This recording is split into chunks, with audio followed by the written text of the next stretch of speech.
get from the Italian invasion of Ethiopia.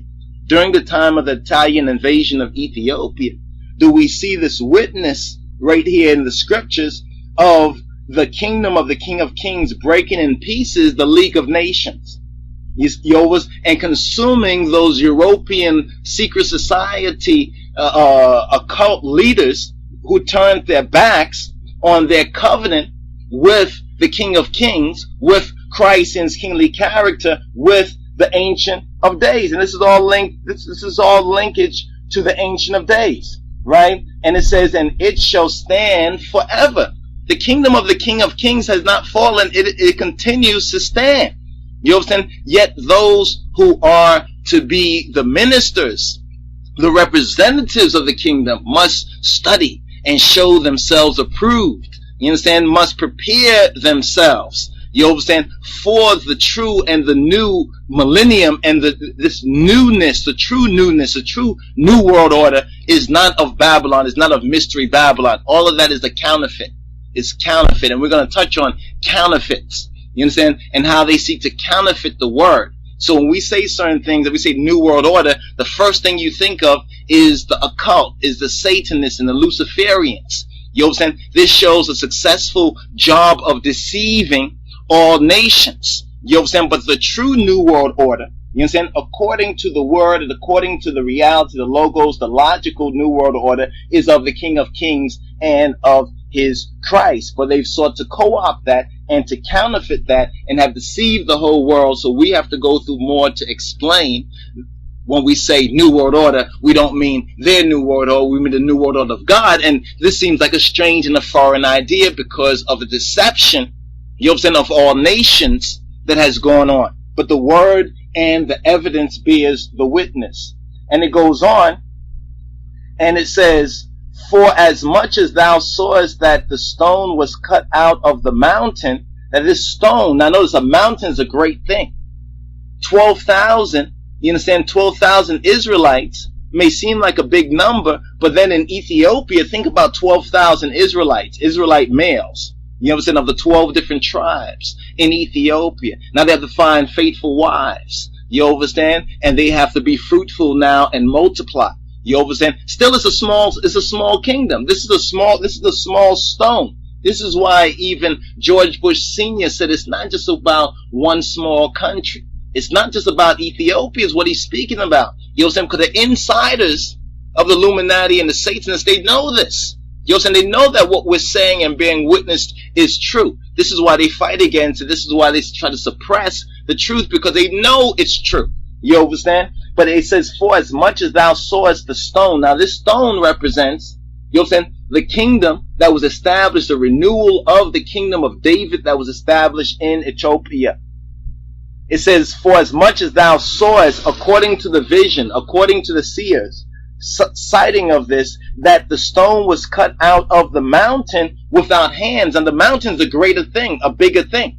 You understand? The mountain's the bigger thing. You understand? Speaking about the 12 tribes of Israel, the kingdom of Solomon, you understand, before it was divided, the united kingdom of Judah and Israel as one. This is that mountain. You understand? But the stone now that was cut out of the mountain represents the kingdom of the King of Kings. You understand? Represents Moa, Anbesa, Zem, Negeda, Yehuda, represents Negusa, Neges, Ze, Ethiopia. You understand? The King of Kings of Ethiopia represents that stone that was cut out of the mountain without hands.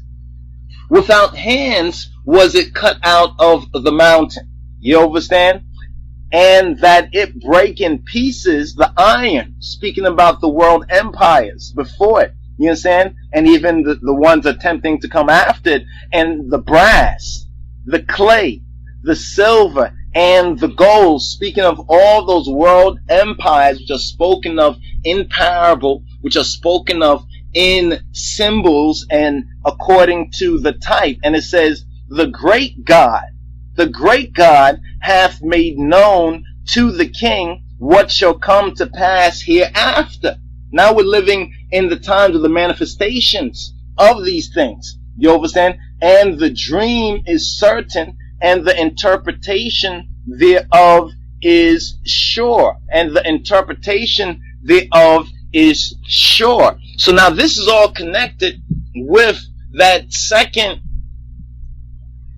coming, or the second mention, according to the four comings of Christ that we have here. First we have the Hitan. First we have the babe, according to the first coming, the Hitan that was born of Kedus and Maryam. Then we have the Ancient of Days, according to Daniel chapter 7. Then we have in glory, of the second coming. You understand? And then we have the restoration of the earth and the setting up of the kingdom. But really, like we just went through this part of Daniel chapter 2, verses 44 and 45 to say it really should be to set up the kingdom. Some Bible scholars believe, well, the kingdom is not here. You understand that the kingdom is not here and the kingdom is still to come. The kingdom has already been set up according to the prophetic word of Daniel. The kingdom, the foundation stone of that kingdom, has already been established. And it explains that that kingdom should not be left to other people. So it kind of tells you something's going to happen. And see, this helps us to explain and to understand and to interpret within the prophecy the revolution of 1974 and 75. Because many Rastas and Rastafari and Ethiopians and Christians who saw elements of the prophecy being manifested lost heart, when the revolution of 1974 and 75 came against the King of Kings. This is why during that same time space in the consciousness there was the thought, is God dead? You understand? Because this could happen to the righteous man, to Kedamawi Haile Selassie, you understand, and could happen to that kingdom that had endured, you understand, for so long since the time of Solomon, the Queen of Sheba. This ancient Judeo-Christian kingdom could so-called be overthrown by communism or by socialism. And what happened with Ethiopia, then certainly this can't be him. This must have been, maybe he was just a false pretender. Maybe he was an antichrist. People believe these things, you know, because of a lack of knowledge and lack of study of the word. But when we put it into the context, although the Bible speaks of these four comings, we really can see these comings actually in two separate parts. The first coming as a babe, which is according to the first time that he came, you understand? And then the second coming through this Ancient of Days, the establishment of the kingdom according to Daniel chapter 7 and Daniel chapter 2 respectively, which is also of the coming in this glory, the glory of the King of Kings, you understand, Christ in his kingly character, with the specific mission objective, you understand, to set up the kingdom that will not be destroyed, never be destroyed, and even if anything happened, it could not and would not be left to any of the people, you understand. And now we're moving to the judgment of the nations. We already saw a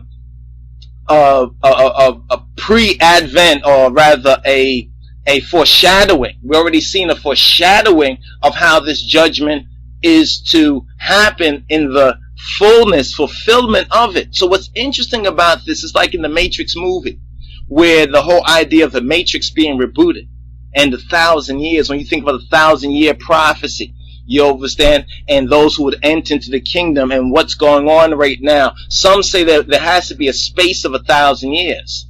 Well, the word says that a day with the Lord is as 1,000 years. You understand? And if everyone, you understand, were to so-called die and the earth were to be desolate, how would we even know it? You understand? Would we even know it? So it's like there was some rebooting of this matrix. Because remember, the matrix, you understand, is this world system, you understand, which has been rewritten. The code of it has been rewritten by Satanism and Luciferianism. That's why Satan is the god of this world. He's given permissive will to do, you understand, his willfulness, but it's the great God who still has the full control of it, but has allowed permissively, you understand, not imperative. He has not commanded Satan to do that, but he has given him permission to do that, since man, you understand, fell from that God-man relation. You understand, that God-man relation from the time of the garden, you understand, and also has turned its back, you understand, on the good news, has not become obedient to the gospel. So it's very interesting when we look at what the Bible speaks on, you understand, in connection with the historical facts and the evidence that we have, because there's a lot of Bible prophecy and ones who go out there saying that they're going to tell people what Bible prophecy means, and they are not including all the relative information. Many have not included Ethiopia at all. You understand? From ancient times or modern times, and how Ethiopia has also been a victim of that great dragon, of that mystery Babylon. You understand? It's clear in fascism, it's clear in the Mussolini attack, it's clear from